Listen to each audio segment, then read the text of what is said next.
Bismillahirrahmanirrahim. Assalamualaikum warahmatullahi wabarakatuh.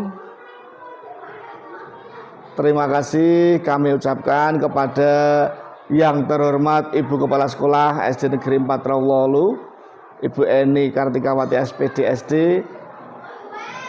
yang kebetulan hari ini tidak bisa hadir di tengah-tengah kita karena beliau ada acara seminar di Semarang, dan rekan-rekan semua yang saya hormati.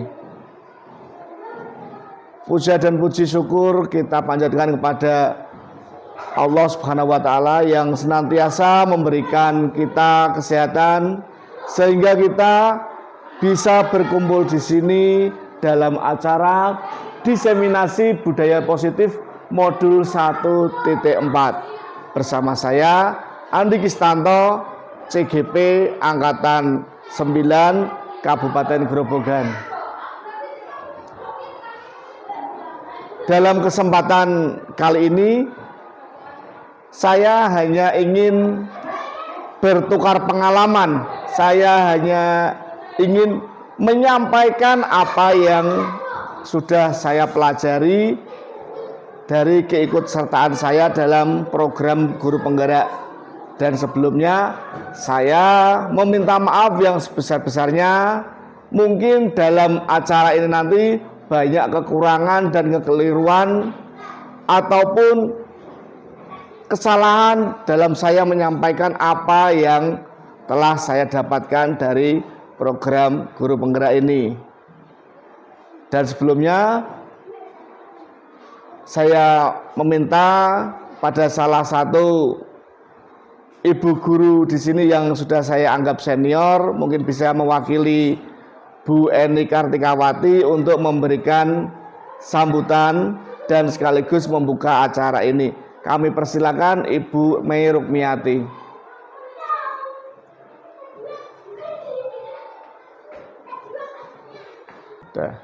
Assalamualaikum warahmatullahi wabarakatuh. Waalaikumsalam warahmatullahi wabarakatuh. Selamat siang Bapak Ibu Guru SD Negeri 4 Trowolu. Terima kasih pada hari ini saya sebagai teman sejawat Bapak Andi Kistanto ingin memberikan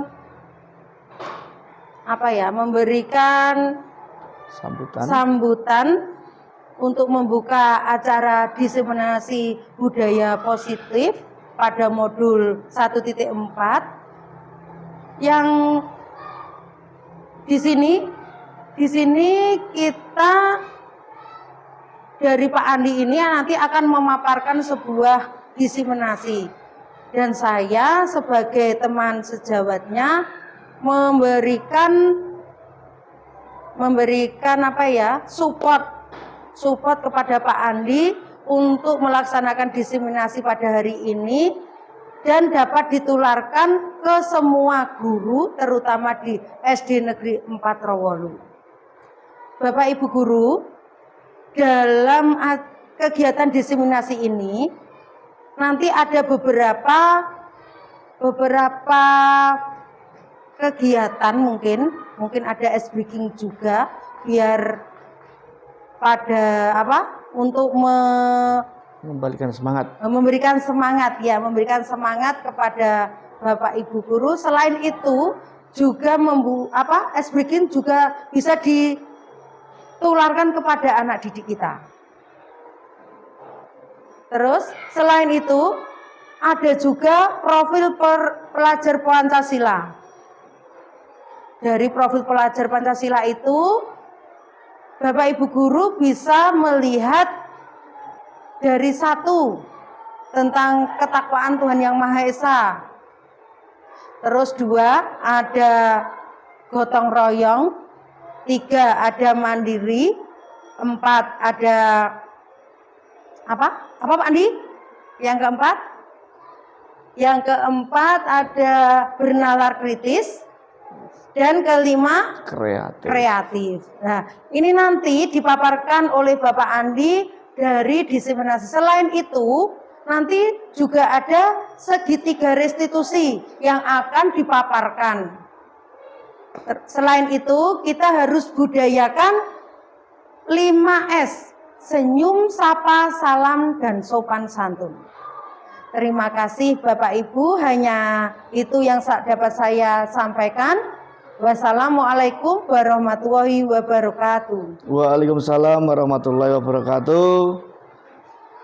Mari beri tepuk tangan kepada Bu Mei Rukmiati yang telah memberikan sambutan di awal acara ini.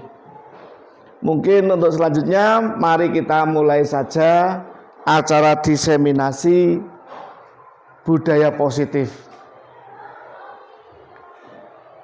Oke, ini perkenalkan, nama saya Andi Kistanto, asal instansi SD Negeri 4 Trowolu, CGP Angkatan 9 Kabupaten Grobogan. Kemudian ini ucapan selamat datang, mari belajar bersama, berkolaborasi, saling mendukung demi terwujudnya budaya positif di sekolah kita yang tercinta. Kegiatan diseminasi positif hari ini diantaranya adalah yang pertama pembukaan, kemudian sambutan kepala sekolah yang sudah diwakili oleh Bu Mei Rukmiati tadi, kemudian pemaparan materi, nanti juga mungkin ada sesi tanya jawab, kemudian umpan balik dan penutup. Kemudian tujuan diseminasi budaya positif kali ini adalah untuk membangun budaya positif di sekolah dengan menumbuhkan karakter pada siswa. Dengan cara mengimplementasikan yang pertama perubahan paradigma belajar, kemudian disiplin positif, kemudian teori kontrol, motivasi perilaku manusia, yang kelima hukuman dan penghargaan, yang ketujuh kebutuhan dasar manusia, yang kedelapan posisi kontrol guru, kemudian keyakinan gelas, yang terakhir adalah segitiga restitusi. Dalam kesempatan kali ini kita nanti akan belajar bersama, akan membahas apa itu disiplin positif, kemudian teori kontrol itu yang bagaimana, kemudian posisi kontrol guru. Kita sebagai di sekolah itu sebagai guru itu posisi kontrolnya itu menjadi apa, seperti nanti kita akan belajar bersama. Kemudian kita nanti juga belajar bagaimana cara kita membuat, yang dulu membuat peraturan kelas, tapi nanti kita akan ubah menjadi keyakinan kelas, dan kita akan belajar bersama apakah keyakinan kelas itu dan bagaimana cara kita membuat keyakinan kelas itu, kemudian bagaimana kita menerapkan dalam kehidupan belajar mengajar kita. Yang ketiga adalah segitiga restitusi. Dalam segitiga restitusi tersebut kita nantinya akan belajar bagaimana segitiga restitusi itu kita akan terapkan kepada siswa. Kemarin kita sudah memberikan hukuman, apakah itu hukuman, kemudian apakah itu konsekuensi, dan kemudian lagi apakah itu restitusi, seperti itu. Nanti kita akan bahas lebih lanjut. Yang pertama kita sampaikan adalah filosofi pemikiran Ki Hajar Dewantara. Seperti kita ketahui, Bapak Ki Hajar Dewantara adalah Bapak Pendidikan Indonesia. Yang pertama adalah pendidikan adalah menuntun segala kekuatan kodrat yang ada pada anak agar mereka mencapai keselamatan dan kebahagiaan yang setinggi-tingginya. Setiap anak itu memiliki kodrat masing-masing. Jadi setiap anak itu dilahirkan dan diciptakan secara berbeda-beda. Mulai sekarang atau dari sini kita tidak bisa lagi menyamakan anak. Dalam pelajaran misalnya kita samakan bahwa anak tersebut harus bisa A, anak tersebut tidak usah melakukan B, atau anak tersebut harus memilih C. Tidak. Akan tetapi anak adalah sudah memiliki kodrat masing-masing yang sudah tertanam di diri mereka sejak mereka lahir. Yang kedua, pendidikan menghamba pada murid. Pendidikan haruslah berpihak pada murid sesuai dengan minat, bakat, dan kemampuan siswa. Dari kata pendidikan menghamba pada murid, seolah-olah pertama kali kita mendengar mungkin kok menghamba. Yang namanya menghamba kan biasa kita kultuskan, kita menghamba Tuhan, kita menghamba Sang Pencipta. Akan tetapi di sini menghamba pada siswa dalam artian ranah pendidikan, kita harus melayani apa yang siswa mau. Kita harus mengikuti, kita harus menuntun apa yang siswa tersebut mau dan siswa tersebut inginkan. Kembali seperti tadi, siswa sudah memiliki kodrat masing-masing, kita sebagai guru hanya berkewajiban untuk menuntunnya, membimbingnya supaya mereka bisa belajar dengan selamat dan mencapai kebahagiaan di dunia, seperti itu. Kemudian yang ketiga adalah guru ibarat petani. Nah, kenapa kok guru ibarat petani? Di sini sekolah ibarat lahan dan murid ibarat benih. Petani hanya bisa menuntun tumbuhnya benih dan merawatnya. Sekolah ibarat lahan, berarti ini adalah lahan. Sedemikian ini adalah lahan. Kemudian murid ibarat benih. Ada anak benih yang di sekolah kita. Guru ibarat petani, artinya petani. Kita tidak ada benih di situ, kita tidak mencabut, tidak, kita tanam padi seumpama. Kita menanam padi, kita akan padi tersebut menjadi tumbuh besar dan kelak kita memanen hasilnya. Begitu juga dengan siswa. Siswa tersebut kita tanam, bisa kita beri, misalkan dalam artian pemupukan. Kita bisa memilih pupuk apa yang kita mau. Kita memilih peralatan untuk merawat benih tersebut. Akan tetapi benih tersebut tetap tumbuh sesuai dengan jati dirinya. Kita hanya bisa berusaha, bisa menuntunnya supaya dalam mencapai tujuannya tidak terjadi misalkan pembelokan atau apa. Kita hanya bisa mengingatkan ketika murid-murid kita ada kesalahan. Nah, seperti itulah ibarat petani, seperti itu. Benih tersebut akan tumbuh menjadi besar dan akan mencapai cita-citanya. Kita sebagai petani hanya memupuk, hanya menuntun, hanya menggiri, seperti itu. Kemudian cobalah amati lingkungan sekolah kita, bagaimana suasananya, bagaimana murid-murid saling berinteraksi, bagaimana guru saling bertegur sapa, bagaimana guru menyapa murid, kemudian bagaimana guru menyelesaikan suatu permasalahan atau konflik antar murid.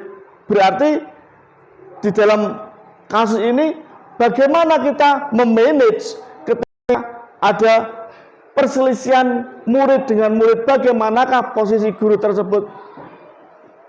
Suasana atau budaya yang berkembang di sekolah saat ini secara tidak langsung menjadi cermin dari tujuan mulia atau nilai-nilai yang sekolah atau institusi dianut dan diyakini selama ini. Untuk itulah, menciptakan lingkungan positif agar terbentuk suatu budaya positif adalah suatu proses perjalanan pendidikan yang harus kita jalani. Karena ini merupakan tanggung jawab kita sebagai seorang pendidik. Sebagai seorang pemimpin pelajaran, suatu lingkungan yang aman dan nyaman memberikan murid kesempatan dan kebebasan untuk berproses, belajar, membuat kesalahan, belajar lagi sehingga mampu menerima dan menyerap suatu pembelajaran. Dari kalimat ini kita bisa belajar. Yang namanya orang belajar, yang namanya siswa belajar tidak selamanya selalu benar, selalu betul dan terhindar dari kesalahan. Yang namanya siswa melakukan kesalahan, itu adalah suatu kejadian yang wajar, suatu peristiwa yang wajar. Dan siswa tersebut akan belajar lagi, mungkin membuat kesalahan lagi. Akan tetapi kita sebagai guru berkewajiban untuk lebih menuntun mereka bagaimana mereka harus belajar dari kesalahan mereka sendiri. Kemudian kita membentuk karakter mereka biar mereka menyadari atau merefleksi diri mereka sendiri. Mereka bisa bercermin, murid tersebut bisa menyadari apa kesalahan mereka, apa hal keliru yang sudah mereka perbuat, yang kemudian nanti bisa mereka renungkan, bisa mereka sadari, dan kemudian mereka akan tumbuh berkembang lagi dengan karakter yang lebih kuat lagi, bergabung dengan lingkungan lagi dengan karakter yang lebih kuat, tanpa harus selalu memikirkan apa kesalahan yang telah mereka perbuat. Kemudian di sini ada standar nasional pendidikan. Lingkungan yang positif sangat diperlukan agar pembelajaran yang terjadi adalah pembelajaran yang berpihak pada murid. Sebagaimana tertuang dalam standar proses pada standar nasional pendidikan pasal 12, yaitu yang pertama, pelaksanaan pembelajaran sebagaimana dimaksud dalam pasal 10 ayat 2 huruf B diselenggarakan dalam suasana belajar yang A, interaktif, B, inspiratif, kemudian yang C, menyenangkan, yang D, menantang, E, memotivasi peserta didik untuk berpartisipasi aktif, dan yang F, memberikan ruang yang cukup bagi prakarsa, kreativitas, kemandirian sesuai dengan bakat, minat, dan perkembangan fisik serta psikologis peserta didik. Nah, dari poin A ini, sekolah harus diselenggarakan dalam suasana belajar yang interaktif. Interaktif berarti tidak ada siswa yang pasif. Kita harus selalu menggali bahwa siswa tersebut mempunyai, kita harus percaya bahwa siswa tersebut mempunyai kemampuan masing-masing, dan kita harus berhasil memunculkannya secara interaktif seperti itu. Kemudian inspiratif. Inspiratif berarti kita sebagai guru harus bisa memunculkan ide-ide yang dimiliki oleh siswa. Jangan sampai kita malah menutupi bagaimana mereka akan berpikir, bagaimana mereka akan berpikir kreatif dan sebagainya. Kita tidak boleh membendung. Misalkan murid kita atau siswa kita memiliki ide, si A memiliki ide seperti ini, si B memiliki ide seperti ini, kita tampung. Karena di dalam ide-ide tersebut, di balik ide-ide tersebut pasti tersimpan keinginan yang terdalam dari hati mereka. Kemudian yang C adalah menyenangkan. Nah, di sini adalah sangat vital sekali kata menyenangkan. Karena apa?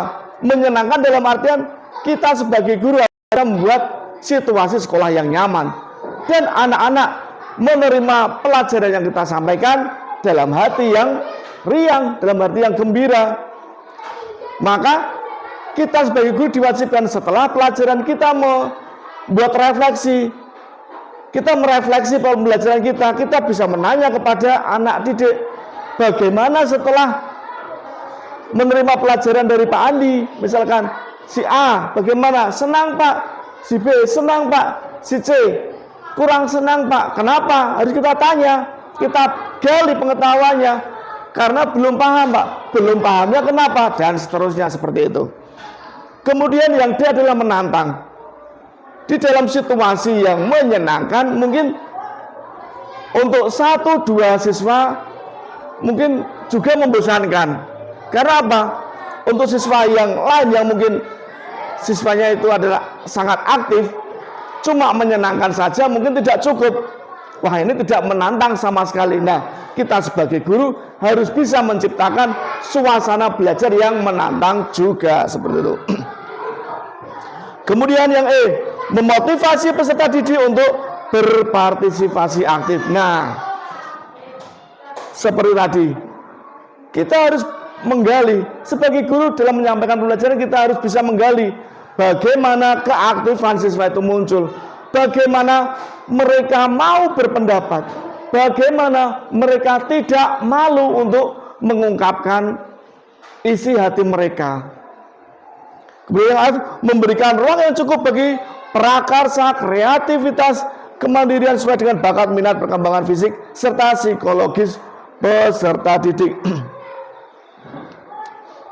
Di sini kita harus selalu memberikan ruang yang cukup, memberikan wadah yang luas untuk kreativitas, kemandirian, dan lain sebagainya.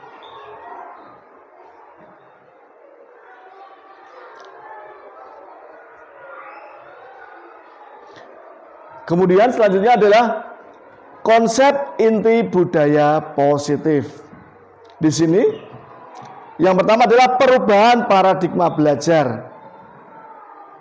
Ada contohnya motivasi perilaku manusia. Kemudian disiplin positifnya adalah posisi kontrol guru.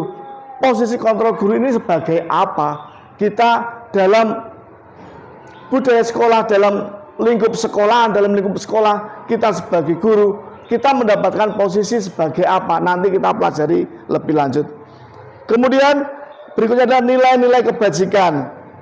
Nilai-nilai kebajikan di sini nanti kita akan mengangkat tentang keyakinan kelas yang sebelumnya kita membuat peraturan kelas 3, peraturan kelas 4. Yang pertama, siswa harus belajar. Yang kedua, siswa tidak boleh. Nah, hal tersebut akan kita rubah. Mulai dari ini akan kita rubah.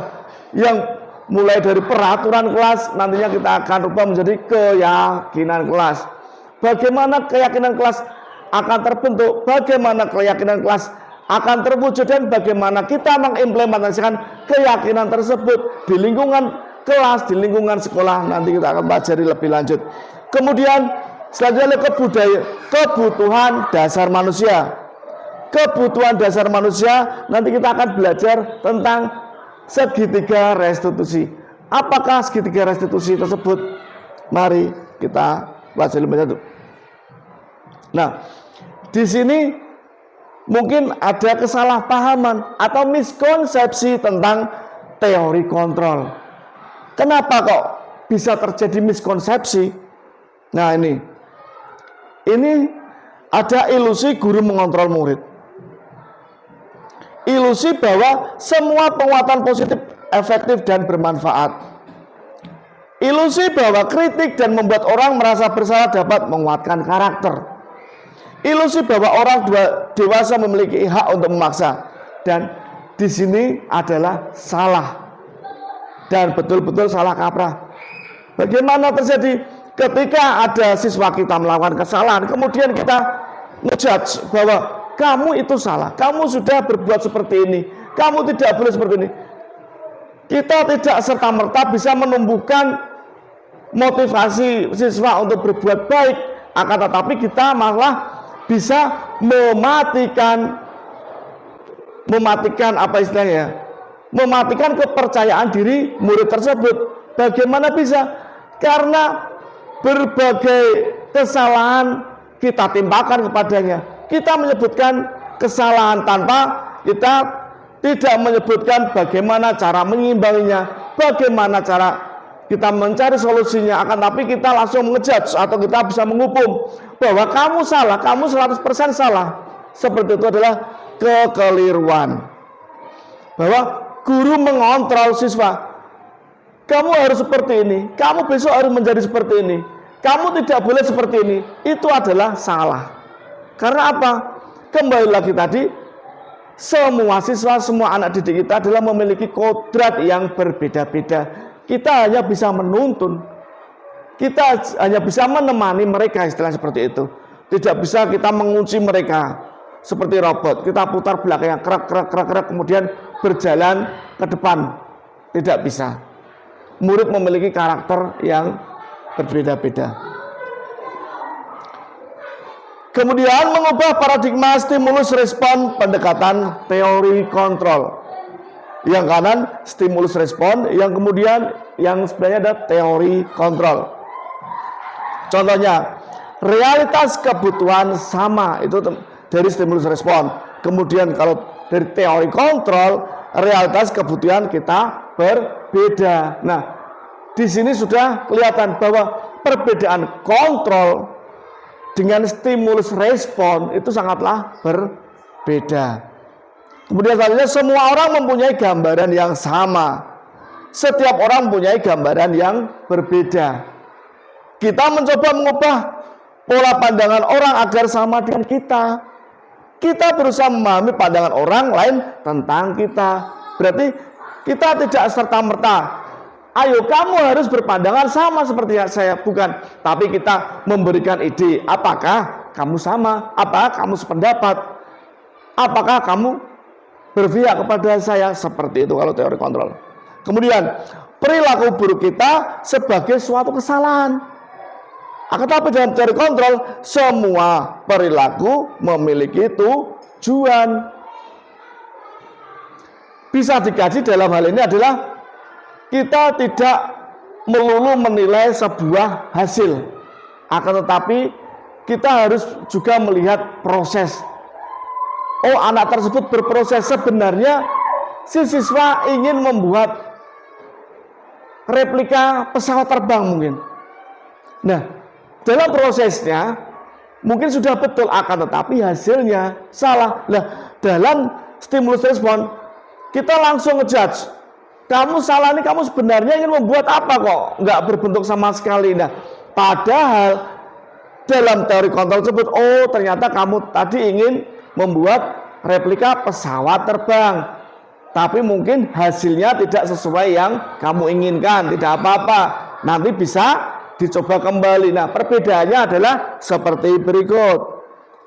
Kemudian, orang lain dapat mengontrol kita, akan tetapi dalam teori kontrol hanya Anda yang dapat mengontrol diri Anda. Nah, kita berdiri di sini tidak ada yang bisa mengontrol kita, walaupun itu teman, walaupun itu atasan, ataupun keluarga kita di rumah, tidak.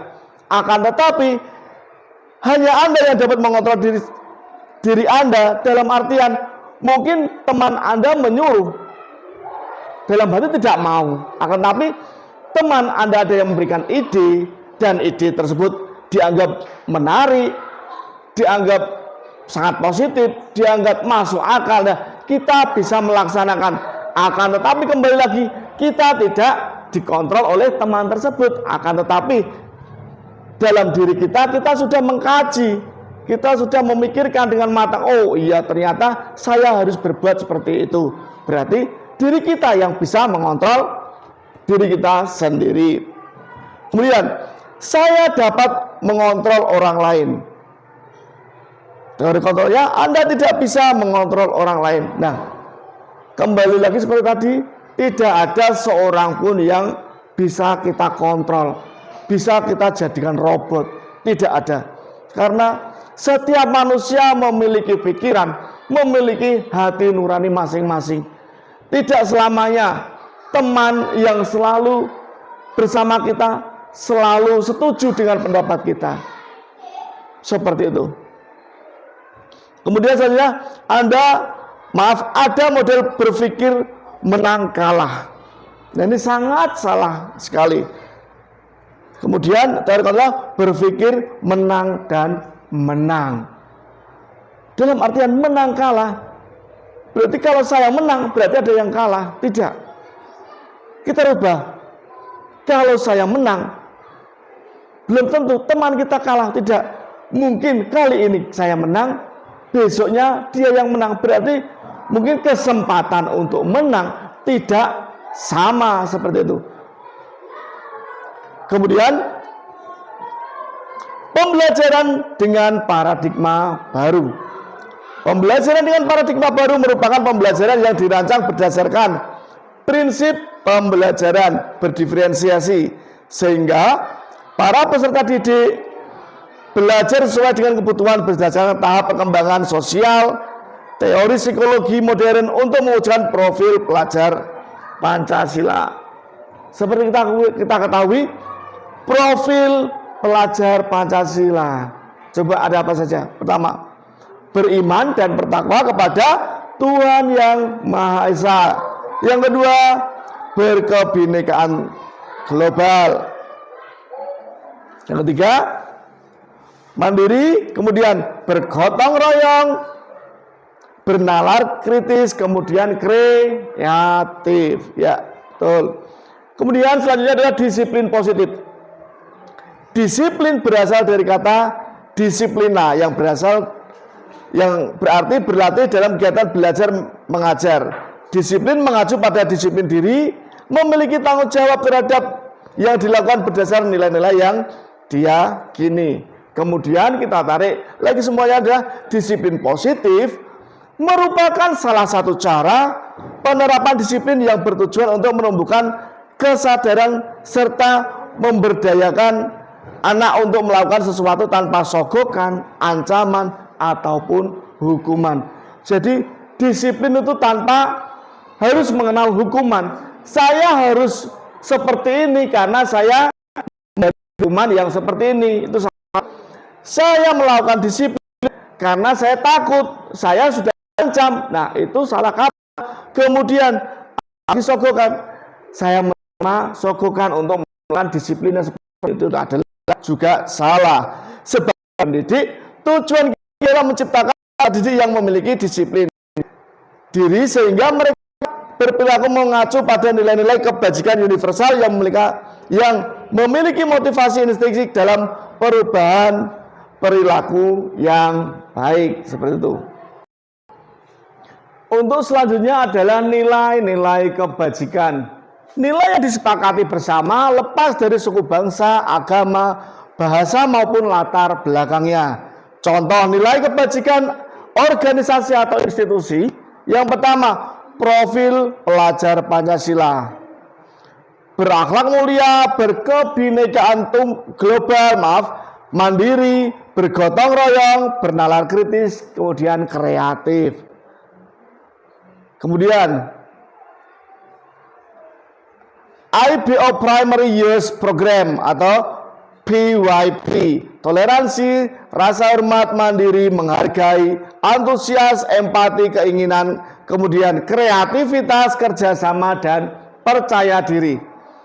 Yang selanjutnya adalah keterampilan hidup atau life skill.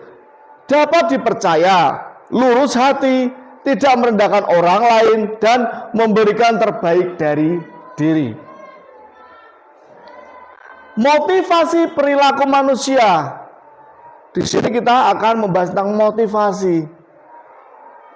Dalam motivasi ada motivasi ekstrinsik dan motivasi intrinsik. Di sini adalah menurut Diane Gossen, motivasi ekstrinsik diantara adalah untuk menghindari ketidaknyamanan atau hukuman. Berarti dia melakukan sesuatu karena ada pengaruh atau sebab dari pihak luar. Di antaranya tadi adalah menghindari hukuman. Kemudian biar merasa nyaman. Aku berbuat seperti ini biar teman-teman merasa nyaman, biar lingkunganku merasa nyaman. Itu adalah pengaruh ekstrinsik menurut Diane Gossen tadi. Kemudian untuk mendapatkan imbalan atau penghargaan dari orang lain. Saya buat seperti ini karena apa? Karena saya sudah diberikan penghargaan, karena saya sudah diberikan imbalan. Jadi saya harus berbuat seperti ini. Mau tidak mau saya harus berbuat seperti ini. Dan itu adalah pengaruh dari ekstrinsik kita. Kemudian yang tadi adalah motivasi ekstrinsik. Selanjutnya ada motivasi intrinsik. Apakah itu? Untuk menjadi orang yang mereka inginkan dan menghargai diri sendiri dengan nilai-nilai yang mereka percayai. Nah, motivasi perilaku manusia yang intrinsik ini berarti ada kesadaran diri. Dalam diri kita ada karakter. Kita berbuat karena diri kita merasa benar. Diri kita merasa bahwa yang kita berbuat tidak merugikan orang lain. Bahwa yang kita lakukan tidak ada hubungannya atau tidak ada pengaruh dari orang lain. Kita berbuat hanya adalah kita tertuju pada kebenaran seperti itu. Kemudian di sini ada perbedaan hukuman, konsekuensi, dan restitusi. Apa itu hukuman? Kemudian apa itu konsekuensi? Kemudian apa itu restitusi? Mungkin dari kata hukuman dan konsekuensi kita sudah sering mendengar, dan mungkin kita sudah berpandangan bahwa kedua kata tersebut memiliki arti yang sama, padahal tidak. Coba kita lihat. Hukuman berarti menyakitkan, tidak nyaman, siswa takut, memaksa, kemudian ada kecenderungan siswa menyembunyikan kesalahan, kemudian yang terakhir siswa menjadi rendah diri. Yang pertama menyakitkan, ya. Hukuman itu bersifat mendadak, tidak ada istilah kesepahaman sebelumnya. Ketika siswa tersebut melakukan kesalahan, langsung secara waktu itu juga kita memberi dia hukuman. Berarti tidak ada kebijakan sebelumnya bahwa ketika siswa melakukan hal seperti ini, berarti kamu harus berbuat seperti itu. Itu berarti bukan. Kalau hukuman, ketika siswa melakukan kesalahan, saat itu juga kita melakukan hukuman. Kemudian, dan sifatnya biasanya menyakitkan. Kok menyakitkan, Pak? Iya. Misalkan ada siswa yang entah itu sengaja atau tidak sengaja menjatuhkan vas, kemudian vas bunga tersebut pecah. Kita langsung memberikan hukuman saat itu juga. Kamu salah.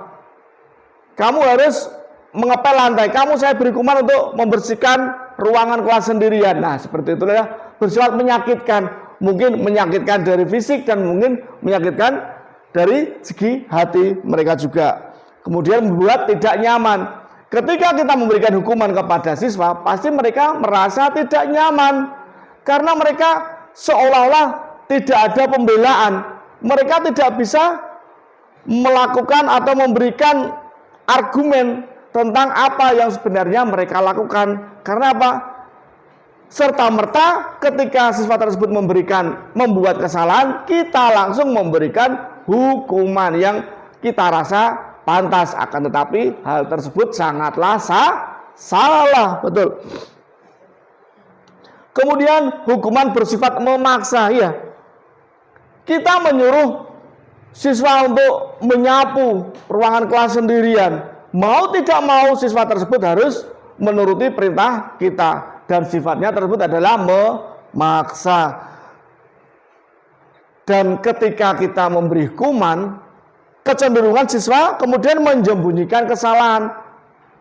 Saya berbuat salah seperti ini saja sudah diberi hukuman sedemikian rupa, sehingga apalagi kalau saya jujur, apalagi kalau saya berani mengungkapkan apa atau semua kesalahan saya, pasti hukuman saya lebih berat. Nah, kecenderungan untuk menyembunyikan kesalahan itu terjadi jika hukuman yang kita berikan. Setelah kita memberikan hukuman, efeknya apa? Kemudian siswa menjadi rendah diri. Kita sudah menghukum, kita sudah ngejudge. Kamu salah, kamu diberi hukuman, harus melakukan ini. Kemudian mungkin ada siswa lain yang melihat, tanpa kita sadari, kita sudah membuat kepercayaan diri seorang yang kita hukum menjadi rendah. Dan kemudian siswa tersebut mungkin akan minder ketika mereka berkumpul dengan teman-temannya lagi. Yang kedua adalah konsekuensi. Apa itu konsekuensi? Konsekuensi apakah sama dengan hukuman? Mari kita pelajari. Di sini konsekuensi adalah tindakan yang terencana, disepakati, sesuai aturan. Contohnya, kita membuat peraturan. Siswa harus berangkat tepat waktu. Konsekuensinya jika tidak tepat waktu, yang pertama akan membersihkan halaman sendirian atau mengepel lantai kelas, seperti itu. Berarti konsekuensi itu sudah kita rencanakan, sudah terjadi. Atau ketika siswa tersebut melakukan kesalahan, dia akan tahu, oh saya nanti datang ke sekolah terlambat, berarti sampai sekolahan saya harus A, harus B, harus C, seperti itu. Konsekuensinya sudah ada dan sudah terencana. Kemudian murid tetap dibuat tidak nyaman. Tidak nyamannya bagaimana? Iya, kita tidak mengetahui kenapa alasan siswa tersebut datang ke sekolah terlambat. Sebagai guru kita tidak mau, kita merasa tidak mau.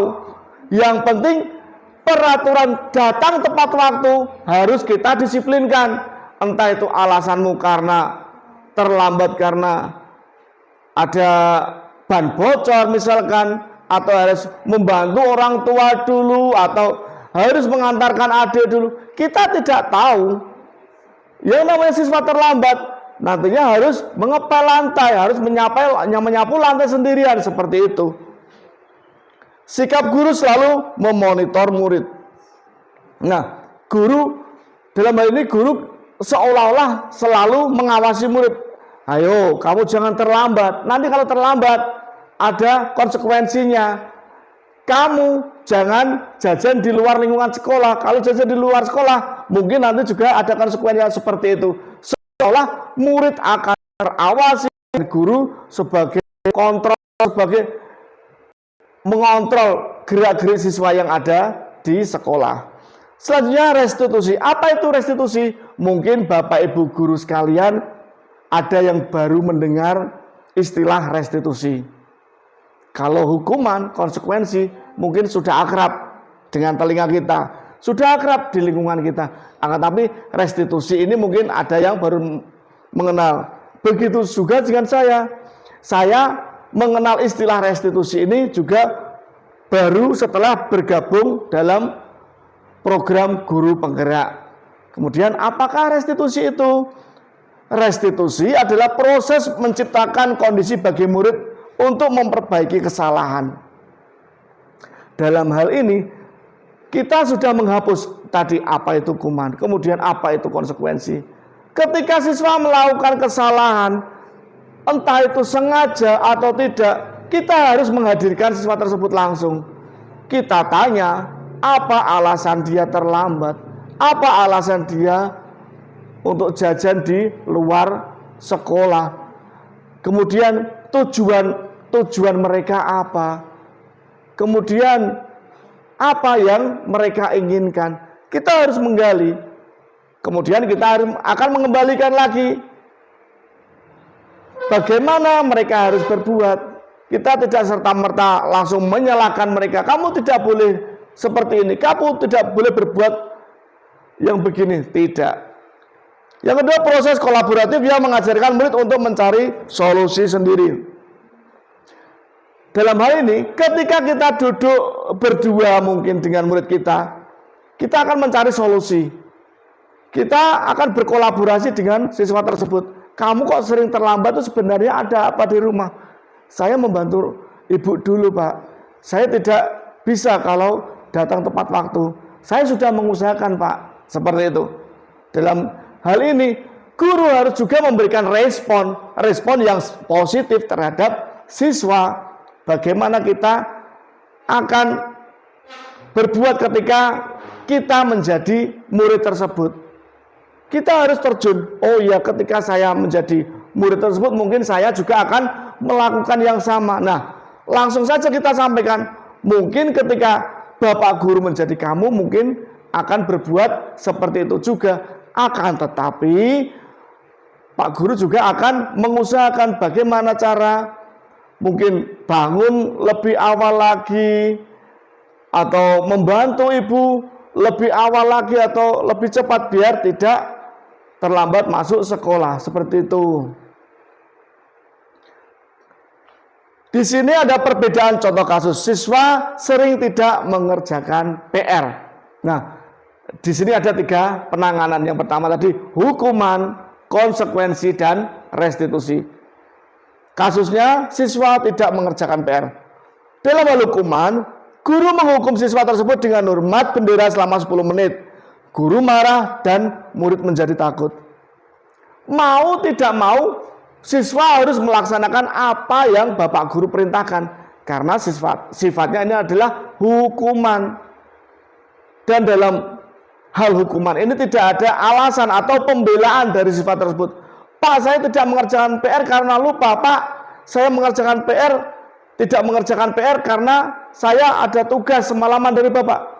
Di sini dalam pihak Pak Guru tidak mau tahu. Yang penting kamu tidak mengerjakan PR dan kamu harus melaksanakan hukuman yang Bapak berikan. Silakan Umar benar. Nah, berarti hukumannya juga baru terpikir saat itu juga. Sebelumnya tidak ada kesepakatan. Ketika tidak mengerjakan PR, berarti saya harus bagaimana hukumannya atau konsekuensinya seperti apa, seperti itu. Kemudian guru marah dan murid menjadi takut. Yang namanya guru menghukum siswa biasanya kan ada ekspresi marah, ya. Siswa marah, maaf, guru marah. Kemudian siswa otomatis menjadi takut, siswa menjadi minder dengan kita. Dan mungkin dalam hal hukuman, kita yang memberikan hukuman akan merasa puas. Karena apa? Apa yang kita inginkan? Saya menginginkan murid tersebut takut, murid menjadi jera dan tidak melakukan hal tersebut lagi. Kita sebagai guru mungkin merasa puas. Ketika murid takut, oh iya, berarti tujuan saya sudah tercapai. Dan itu adalah sangat salah. Kemudian, mohon maaf, yang kedua adalah konsekuensi. Guru memberikan konsekuensi untuk mengerjakan PR-nya saat jam istirahat atau dikerjakan sebanyak 3 kali lipat. Yang kedua, guru tegas dan siswa menghormati peraturan. Nah, dalam hal konsekuensi mungkin sudah dibuat peraturan di dalam kelas. Ketika tidak mengerjakan PR, harus dikerjakan pada saat istirahat atau harus dikerjakan 3 kali lipat. Nah, hal tersebut adalah merupakan konsekuensi yang harus diambil siswa tersebut. Berbeda lagi dengan restitusi. Mari kita lihat apa itu restitusi ketika siswa tidak mengerjakan PR. Yang pertama, guru menanyakan keyakinan kelas atau dirinya dan membantu siswa menyelesaikan masalahnya. Yang kedua, guru terbuka dan siswa menghormati dirinya dan orang lain. Maksudnya apa? Guru menanyakan keyakinan kelas. Ketika ada siswa yang tidak mengerjakan PR, bolehlah kita ajak duduk berdua. Kemudian kita tanya baik-baik, masih ingatkah dengan keyakinan kelas? Masih, Pak. Tentang apa? Yang pertama, disiplin. Disiplin dalam arti apa?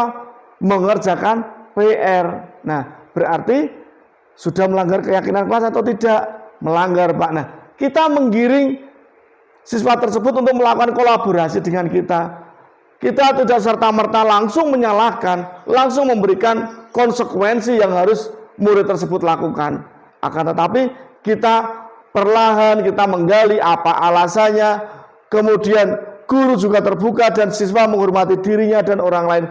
Ketika sudah berhasil duduk berdua, sudah mendapatkan solusi, siswa tersebut tidaklah serta-merta langsung merasa bersalah, merasa minder. Tidak.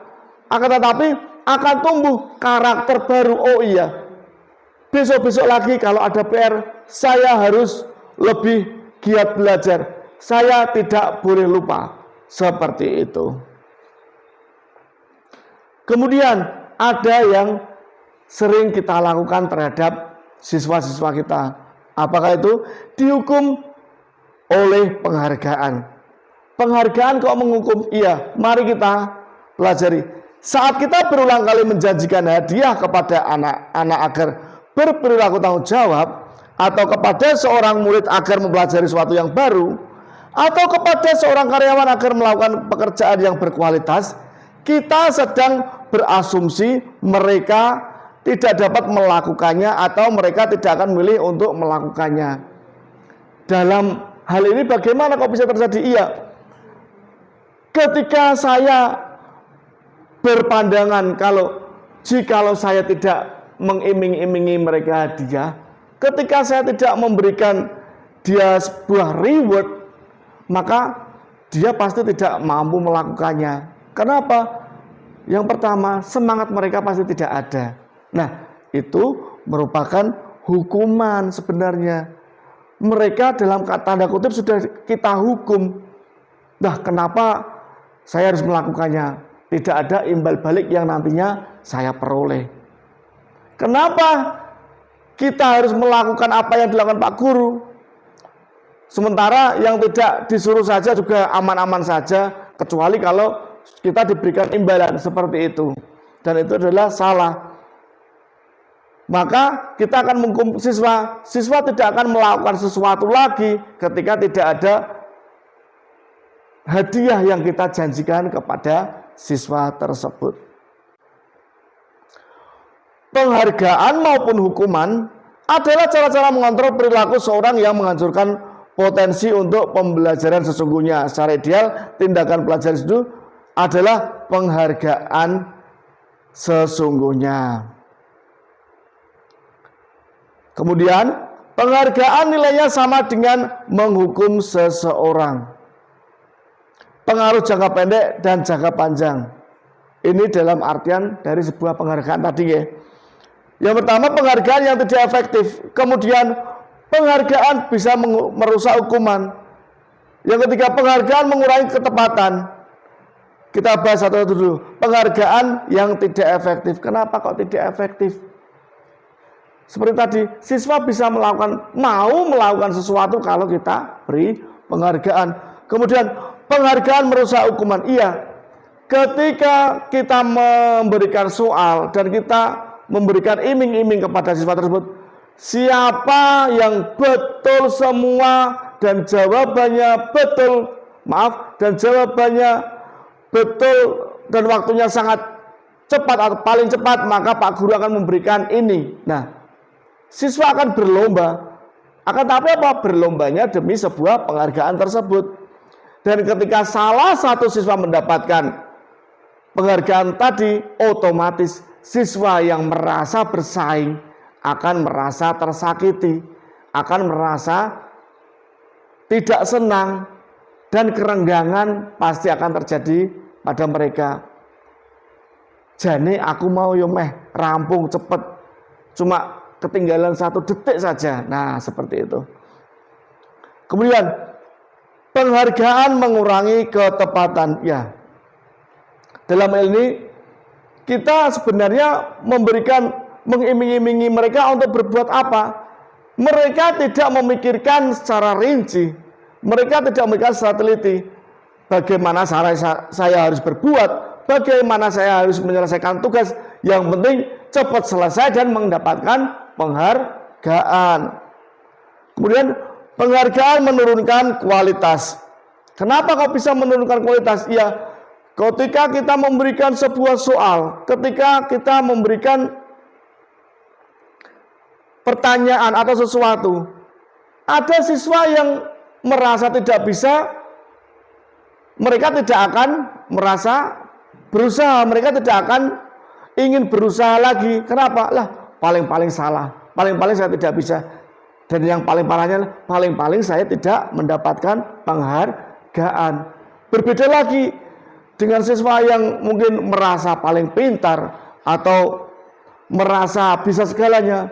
Pokoknya saya harus yang pertama, saya harus menjadi yang paling unggul supaya bisa mendapatkan penghargaan dari Pak Guru.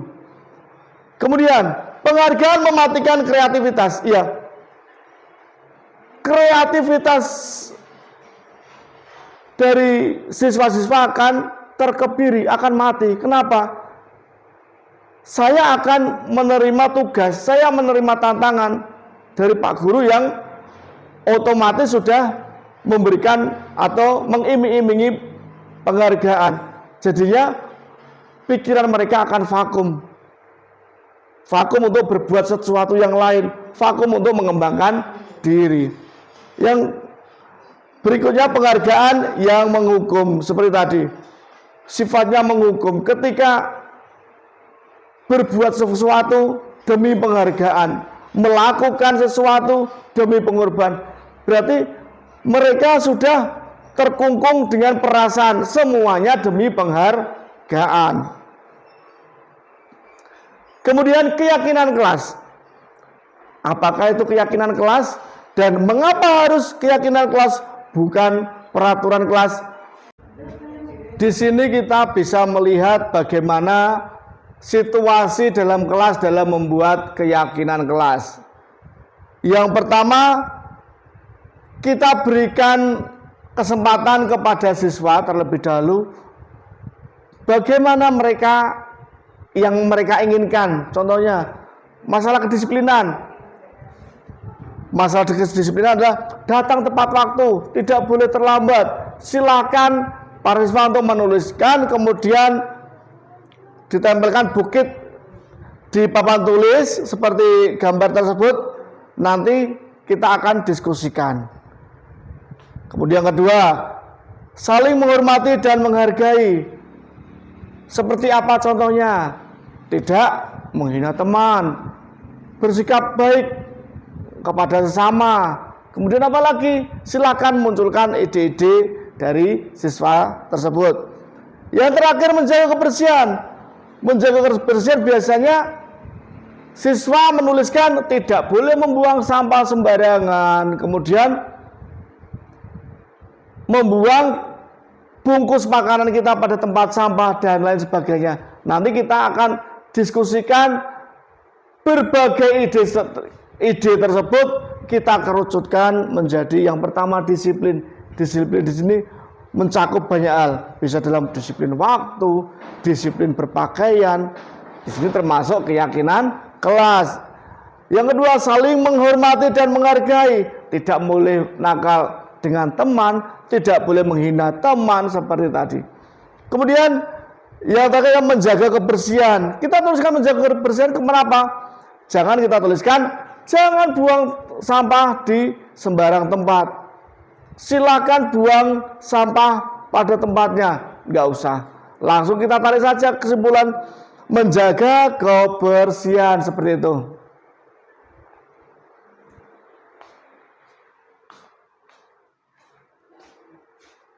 Aduh.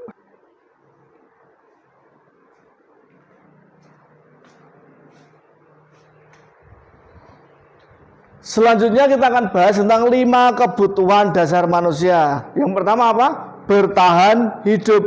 Bertahan hidup di sini bisa kita lihat tentang apa? Dari makanan, pakaian, dan tempat tinggal. Kemudian kasih sayang dan rasa diterima. Rasa diterima, dipedulikan.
monggo kan bertanya.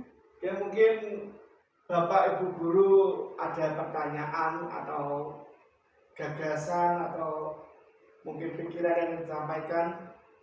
Kalau mungkin saya tidak bisa menjawab, saya ingin mempersilahkan pada yang lain untuk menjawab. Siapa yang ingin bertanya? Saya, Pak. Oke, monggo. Iya, Pak. Terima kasih atas waktu yang diberikan kepada saya. Saya di sini mewakili dari teman-teman.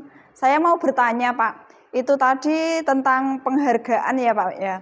Kadang kan anak itu kalau diberi penghargaan itu kan kadang kebiasaan. Lah terus untuk Pak Andi mengikuti guru penggerak ini, penghargaan apa sih Pak yang diberikan kepada anak supaya anak itu tidak tadi kadang dia itu biasa atau nanti malah kalau bahasa Jawanya tuman Pak, gitu nggih Pak. Yeah. Sudah, terima kasih ya Pak ya. Yeah. Silakan tepuk tangan untuk pertanyaan yang Ibu Susi berikan. Monggo. Nggih Pak, terima kasih. Saya mencoba menjawab. Mungkin penghargaan yang selama ini kita berikan melulu berupa benda. Karena apa? Ketika kita memberikan apresiasi, kita memberikan apa, itu dalam pikiran murid kita mungkin ini apa, ini tidak penghargaan. Ya namanya penghargaan kan saya harus mendapatkan sesuatu. Nah, mulai dari sekarang kita harus hapus pemahaman yang salah tersebut dari siswa. Di sini kita bisa memberikan penghargaan yang berupa apresiasi. Mungkin kita bisa memberikan pujian atau bersama dengan teman-teman kita memberikan aplaus kepada siswa yang berhasil melakukan sesuatu. Mungkin tersebut jawabannya mungkin belum puas. Oke, sudah, terima kasih. Mungkin ada pertanyaan lain? Tidak Pak, tidak, sudah Pak. Terima kasih ya Pak atas jawabannya Pak. Jadi sama-sama. Mungkin untuk sesi yang terakhir saya ingin mendengar umpan balik dari rekan-rekan semua tentang apa yang sudah saya paparkan di depan ini tadi. Monggo silakan bagaimana cara saya berucap, bagaimana saya memaparkan.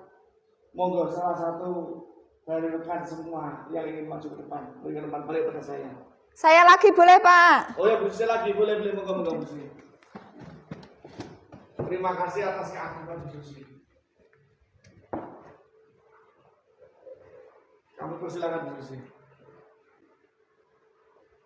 Saya maju lagi nggih Bapak Ibu nggih, maaf nggih, nggak apa-apa nggih. Iya. Terima kasih Pak Andi. Saya akan memberikan umpan balik tentang diseminasi budaya positif yang disampaikan oleh Pak Andi.